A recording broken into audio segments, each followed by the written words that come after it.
Jeová do meu partido. Falta dinheiro. Acabou o dinheiro nas prefeituras.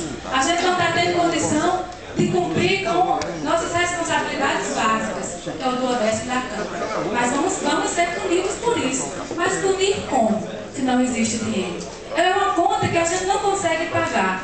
Não se paga conta sem ter dinheiro, sem ter repasse. E isso está atrapalhando demais o funcionamento dos municípios. E quando se fala em demitir, aí que a situação piora. Essa semana eu fiz uma reunião com algumas pessoas da prefeitura, dizendo que se preparasse que ia ter demissão.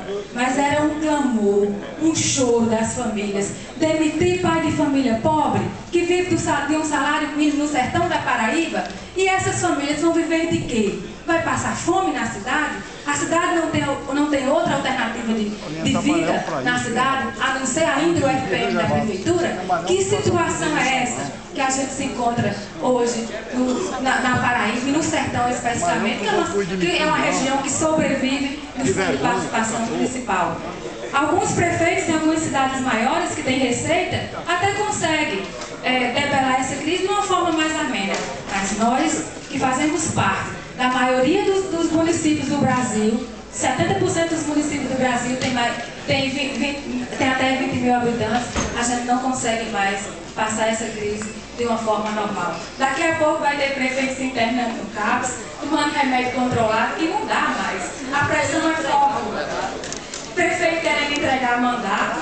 Não, a gente não consegue exercer as nossas funções básicas nos nossos municípios. E outra coisa, não aceitamos também qualquer coisa que diga com a gente. Nós estamos unidos, todos os prefeitos da Paraíba. Estamos unidos de uma só vez para dizer o grito da Paraíba. Não aguentamos mais, presidente Lula.